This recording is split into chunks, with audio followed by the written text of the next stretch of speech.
downtown. Hi guys! I know we went through this too fast during class, so we're going to go now. First thing we're going to do is average rate of change. We ready to go?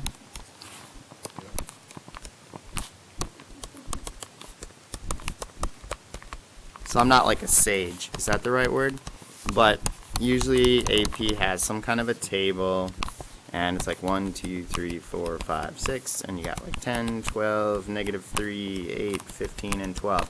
And it says, find the average rate of change. It says, find the average rate of change, from, 2 to 5. And so the average rate of change, this is different than average value, is f of b minus f of a all over b minus a. And so this question you can expect to see on there for sure. And it's just asking if you know how to find the slope. Bless you. You guys, that's going to be on recording. That's cool. So 212, 515, 15 minus 12, and then 5 minus 2. We're basically finding the slope. So 15 minus 12 is 3, 5 minus 2 is 3, and so the average rate of change is 1. And usually there's units in the problem, so AP will want you to say like 1 foot per second. So have an answer along with units. And if you look at the scoring guides that we've had, you'll see that that's kind of an expectation. So that's average rate of change. Who has another topic for me to go over? Instantaneous rate of change. If it's in a table like this, instantaneous rate of change, we've been calling that kind of loosely IROC. But if I want the instantaneous rate of change at 2, I'll usually ask for the derivative at 2. And in a table, I would just take a point next to it. So I'm going to take between 2 and 3. I have like -3 minus 12. And 3 minus 2, and -15 over 1, unless I screwed up, that's -15. I would probably do the point on the left as well, and then average them out, but I don't know if we need to do that or not, but that's how I do it. You just pick a point really close to it. Is that 3 minus 3? 2 or 3 times 3? This is minus. Yeah, that's just, I'm using the same slope formula I use for average rate of change, so it's a minus. So that's instantaneous rate of change in a table. If it's on a graph, it kind of depends. If it's on a graph, you might be like estimating or something like that. If it's an equation, you would just take the derivative. So instantaneous rate of change, most of the time, it's however you would take the derivative. That's really what it's asking. What's another topic? Particles. Particle problems always show up. They're pretty hard to make up. But usually the particle problem, it is, you have a particle and it just gives the particle's velocity, right? And so the question generally, wants to take you back to some kind of position, which we call S of t a lot of the times. How do you find the position? You usually have a starting value plus the antiderivative of the velocity. So for position, if you're trying to find position, the quote formula that you can use is normally it tells you where it's starting at. Sometimes I say the particle yelled as it started out or something at 5 units away. So what's the start value? And then the integral will take you back to the position. If you want the acceleration, you would find the derivative of v. And so usually the position problems want you to go one way or another.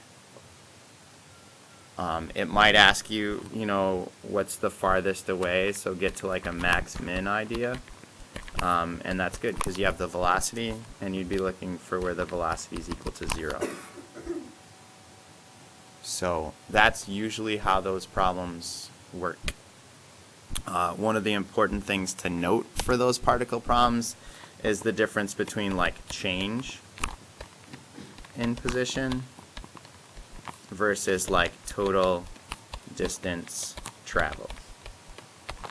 And so change in position is the integral, but total distance traveled, you got to pay attention to positives and negatives.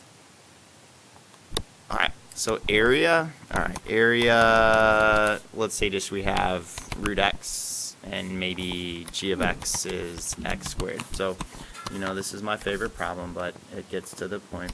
Root x on top, x squared on the bottom, and they cross at 1, 1. So normally this will be the problem. They'll even have a little r. They always call their region r, and this is on almost every single test. This is one that I'd expect you guys to get perfect. So the area between the curves, it's from 0 to 1, and you just do top minus bottom. Dan, I know this isn't your question yet, but we're getting there. That's generally part A, okay? If it's on the calculator part, you do it in your calculator. If it's by hand, you do it by hand. All right? So that's the area, all right? If you want the volume, the formula is pi, from 0 to 1 still, radius squared dx.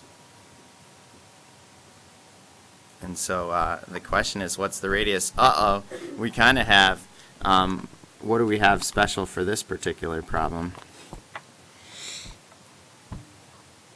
What are we going to have in this? Oh yeah, you guys don't want to answer because I told you not to talk. But we're going to have a hole in the middle, right?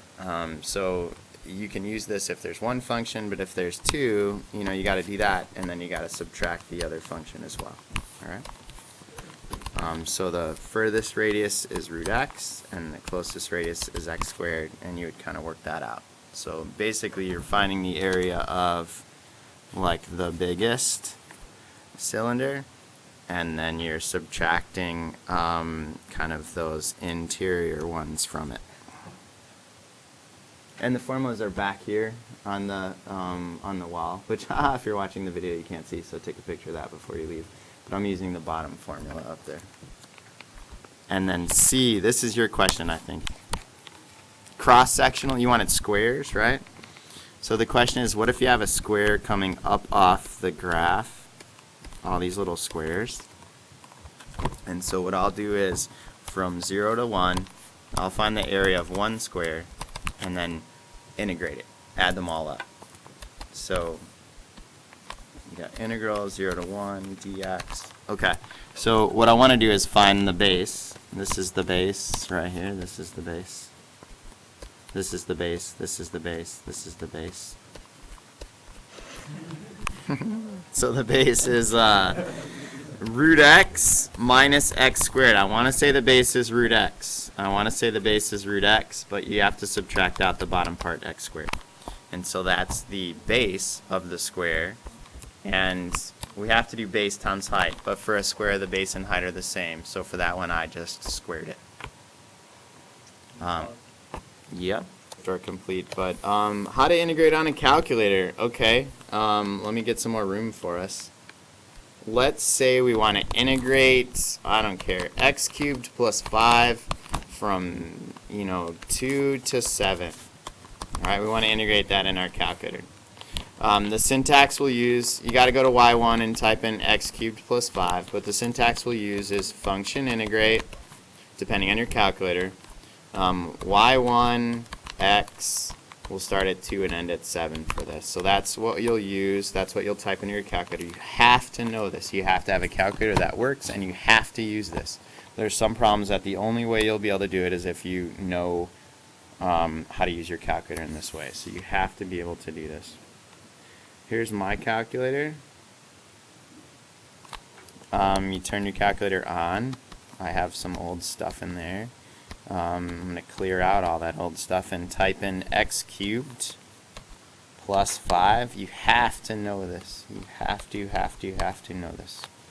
You will have to use this on the graphing calculator part of the exam. So x cubed plus 5, I have it in y1. And basically if I go to math, I can just hit the 9 button, but I'll just scroll down through all my choices here.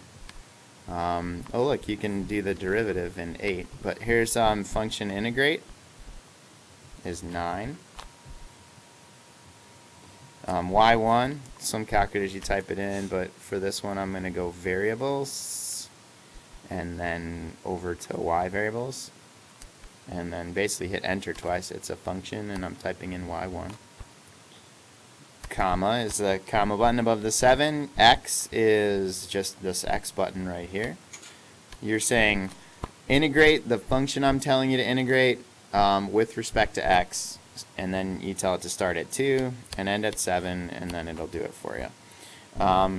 AP expects you to round to 3 decimal places or truncate at 3 decimal places. Seems like it doesn't matter for this problem, which is 621.25. But in a general sense, if you got, I don't know, 5.238945 or something like that, leave your answer like that. That's great. Or say 5.238, which truncates it or cuts it off right at 3 decimal places. Some of you guys will freak out and want to round. That's also okay. But it's got to be 3 decimal places. And you can't round until the end of the problem. So you also need to know how to store values in your calculator. But that you'll have to do. That's a pretty standard problem. What else came up earlier? Oh, how about the mean value theorem? Mean value theorem is one that comes up a lot. Oh, I hope I make up a problem that works out well. But let's say you have something like this. You have a function. And we want to go from, I don't know, 0 to 2. And I don't know what this graph looks like, so I'm just going to kind of rough it out. But basically we're saying from 0 to 2, what's the average rate of change? And what's the point from 0 to 2 that has the same slope as the average rate of change? This only works if, and this is huge, I'll write it in red, nope, I won't. If it's continuous and differentiable. If something is continuous and differentiable. If it's continuous and differentiable, this works.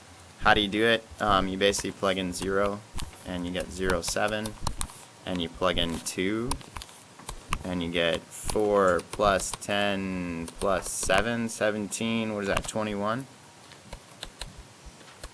And basically, here's what I'm setting up. 21 minus 7 over 2 minus 0. Where does the slope, the average rate of change over the interval, where does that match up with the derivative at a point? So I'm actually going to take my function and take the derivative of it. 2x plus 5. And I'm going to solve this out. But looking at the clock, I won't have time to probably finish this right now. But you guys can solve this out at home. And basically you'd find your x value or your c value. And it should be somewhere between 0 and 2 to be accurate. Alright? And I'm going to have to end on that note. And then I'll put this up for you guys to watch.